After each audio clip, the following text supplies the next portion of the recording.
We are live with Mr. Bagley here. He is an amazing artist on, everyone knows him on the Ultimate Spiderman. How are you doing today? I'm doing good. Getting a little tired because it's Saturday, but hanging in there. And we're going to start with some generic questions. Like, how did you get started? How did you discover art? How does anybody discover art? You know, they just start drawing and they realize they're either good at it or they're bad at it or they think they're good at it. But I just love to draw. I mean, I was about 9 when I really first saw my first comic book, but I think I was probably drawing before then and into art. I've got 5 brothers and, none of them have any artistic stuff. None of them do anything like that. And my dad was like, I don't know. But I just kind of fell in love with it, and it's all I ever wanted to do. So why comic books? What got you started in comic books?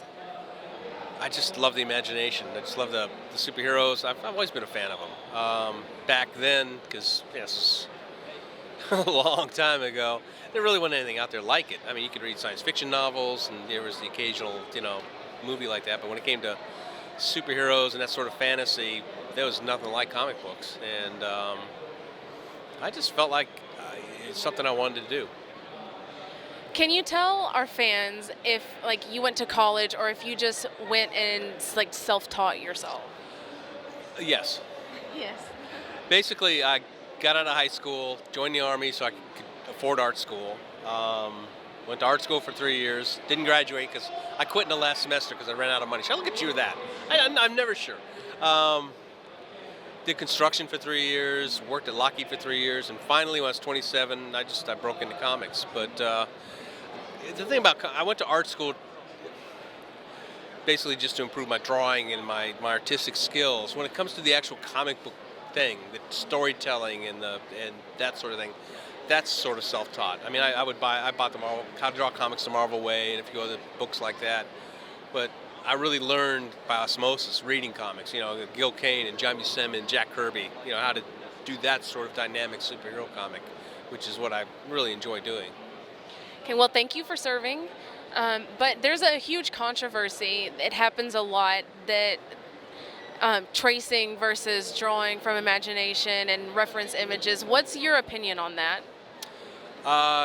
Use as much reference as you can. I mean, if I want to draw a car, I can draw a car. I had to draw a car for 30 years before Google SketchUp.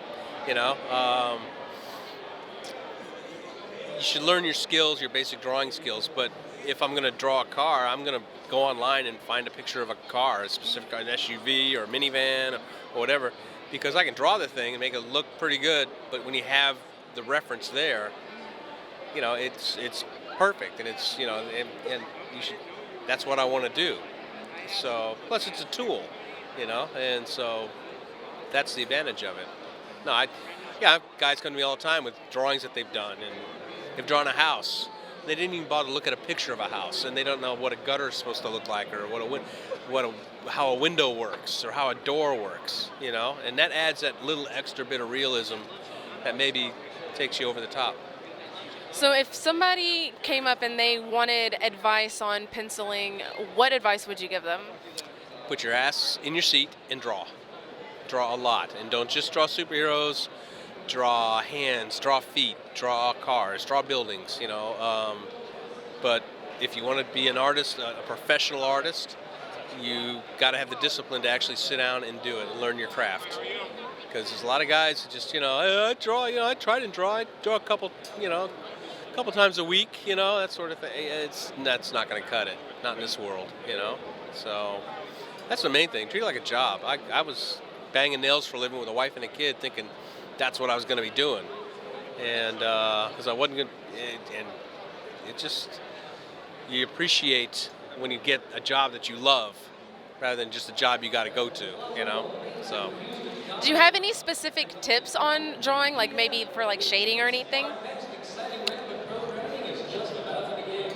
Learn to use light sources, understand how light affects a shape and a form, whether it's a highlight or a secondary highlight, and, it's all part of a whole. I don't have any particular tip. It's just draw as much as you can. Get good drawing books. Learn, from other people. That way you don't have to learn it yourself. You can just read it and go, oh, that's how it works. I was up on a panel with John Romita Jr. and He mentioned the fact that he doesn't use he uses mechanical. He used to use mechanical pencil that you had to sharpen. And John Buscema told him, no, that takes too long. Just get one that you don't have to sharpen. It takes a lot of time out of your day. And I'm like, I never thought about that. And that's a good idea. So I'm going to start trying that. So you try to learn from people who know what they're doing. Well, I see here you're doing a commission of the Wasp and you're inking it. Do you have any tips maybe for inkers as well? This isn't really inking. This is more like, yeah, it's inking, I guess.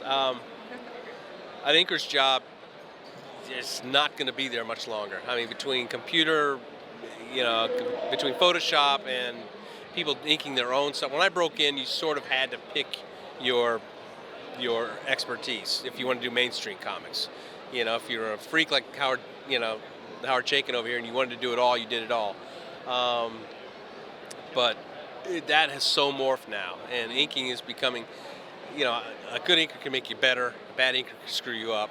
The idea is you're not just tracing, you are adding to it, you're bringing something to the game. And, if you want to be an inker, then that's going to be a tough road to hoe nowadays, because I think it's going away, almost going the way of the dodo. So, which was a bird that went extinct. Okay, so what's next for you? I'm just starting all new X-Men. I'm taking over that book. I think they're relaunching it with a #1, but it's basically the X-Men from the 60s and the original X-Men have been brought to our timeline.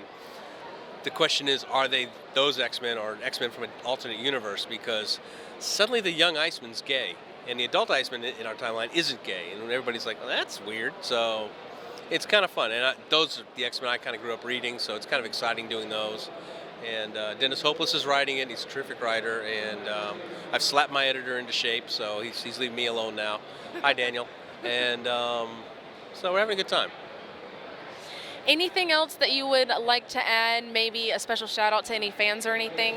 What up, Houston? No. No. My daughter's at Dragon Con. If she sees this, hi, don't get pregnant. That's a joke. That's a joke. She's going to kill me. Oh, God. My daughter, the mother of 3. Anyway, so.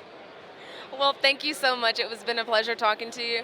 And this has been Chelsea Willis with Rebel Saga. Keep it epically real.